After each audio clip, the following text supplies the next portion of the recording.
Price Lord. எரேமியா தீர்க்கதரிசிய அவருடைய எதிரிகள் எல்லாம் ஒன்று சேர்ந்து அவரை தூக்கி அந்த உளையான அந்த சேறு நிறைந்த அந்த துறவில் அவரை தள்ளி விடுறாங்க. அவருக்கு ரொம்ப வேதனை மேலே வேதனை. ஆனால் ஆண்டவராகிய கர்த்தர் தன்னுடைய தீர்க்கதரிசிகளுக்கு ஒரு ஆபத்து என்று வருகிற பொழுது அவர் சும்மா இருப்பார் நீங்கள் நினைக்கிறீங்களா? என்ன நடந்தது தெரியுமா?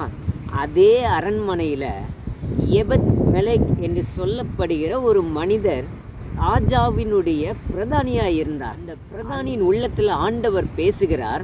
உடனே எரேமியா தீர்க்கதரிசியை எப்படியாவது காப்பாற்றணும், மனுஷனை வெளியே கொண்டு வரணும்னு சொல்லி எபெத் மெலெக் ராஜாவின் இடத்துல தைரியமாக டைரக்டாக நேரடியாக சென்று எனக்கு எப்படியாவது அந்த தீர்க்கதரிசியை காப்பாற்றணும், தேவையான உணவு தண்ணீரை கொடுக்க மாட்டாங்க, அப்படியே இருந்தால் வெளியிலையும் பஞ்சம் உள்ளேயும் பஞ்சம், எப்படியாவது காப்பாற்றுங்கன்னு சொல்லி ராஜாவின் இடத்துல போய் முறையிடுகிறார்.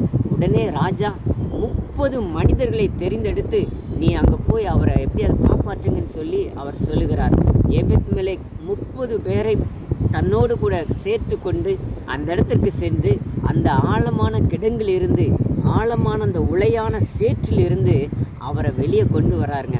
நான் இப்படி பார்க்குறேன், 30 மனிதர்கள் சேர்ந்து அந்த எரேமியா தீர்க்கதரிசி இருக்கிற அந்த இடத்துலேருந்து தூக்குறாங்கன்னா அந்த கிணறு எவ்வளவு ஆழமாக இருக்கும், எவ்வளவு வேதனை நிறைந்த இடமாக இருக்கும். அந்த இடத்துக்குள்ளே எப்படி அந்த எரேமியா தீர்க்கதரிசி இவ்வளோ நாட்கள் இருந்தார் என்று நம்ம யோசித்து பார்க்கவே முடியாது. ஆண்டவராகிய கர்த்தர் அந்த எபெத் மெலெக் மூலமாக அந்த எரேமியா தீர்க்கதரிசியை மேலே வெளியே கொண்டு வருகிறார். அந்த இடத்திலிருந்து அவர் காப்பாற்றப்படுகிறார். எனக்கு அன்பான தேவ பிள்ளைகளே, இன்றைக்கு இந்த செய்தியை கேட்கிற நீங்கள் உங்களுடைய வாழ்க்கையில் எவ்வளவு ஆழமான கிடங்குல சேற்றில் நீங்கள் சிக்கியிருக்கீங்கன்னு எனக்கு தெரியாது. யாராவது ஒருவர் வந்து உதவி செய்ய மாட்டாங்களா இன்னைக்கு நினைக்கிறீங்க? ஆண்டவராகிய இயேசு கிறிஸ்து நீங்கள் இருக்கிற இடத்தை இன்றைக்கு அவர் பார்க்கிறார். நீங்கள் எங்கே இருக்கிறீங்க, எந்த இடத்துல உங்கள் கால் சிக்கி கொண்டு இருக்கிறது, இனி வெளியே வர முடியாதுன்னு நீங்கள் நினைக்கிற இடத்துல சாப்பாடு இல்லை, உறக்கம் இல்லை, எல்லா பகுதிகளிலும் உங்களுக்கு வேதனை மேலே வேதனை, இதிலிருந்து என்னை யாராலும் காப்பாற்ற முடியாதுன்னு நீங்கள் நினைக்கிறீங்களா? இல்லைங்க, ஆண்டவராகிய கர்த்தரால் முடியும். நீங்கள் விசுவாசிக்கிறீங்களா? நீங்கள் நம்புறீங்களா? இன்றைக்கு எபெத் மெலெக் என்கிற மனிதனோடு கர்த்தர் இன்றைக்கு பேசிக்கொண்டிருக்கிறார். நான் இன்றைக்கு இந்த செய்தியை உங்களுக்கு சொல்லிக்கொண்டிருக்கிற வேலையிலேயே, இந்த செய்தியை நீங்கள் கேட்டுக்கொண்டிருக்கிற வேலையிலேயே கர்த்தர் ஒரு எபெத் மெலெக்கோட பேசுகிறார்.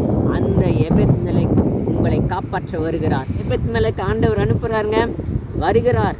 இந்த மாதம் எபெத் மெலெக் வருகிறார். இனி நீங்கள் அந்த ஆழமான கிடங்குல, அந்த ஆழமான வேதனையில் இனி நீங்கள் இருக்க மாட்டீங்க. கர்த்தர் இந்த மாதம் ஒரு எபெத் மெலெக்கை உங்களுக்காக அனுப்பி இந்த மாதத்திலேயே அவர் உங்களை விடுவித்து உங்களை மேலே வெளியே கொண்டு வரப்போகிறார். கர்த்தருடைய வார்த்தை உங்களுக்கு நேராய் வருகிறது.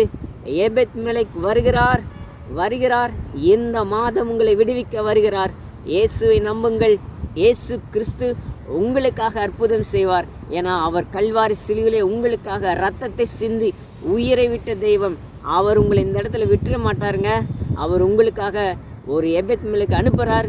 கர்த்தர் நிச்சயம் உங்களுடைய வாழ்க்கையில் இந்த மாதம் பெரிய காரியங்களை தேவன் செய்வாராக என்று உங்களுக்காக நான் ஜெபிக்கிறேன். கர்த்தர் உங்களை ஆசீர்வதிப்பாராக. God bless you.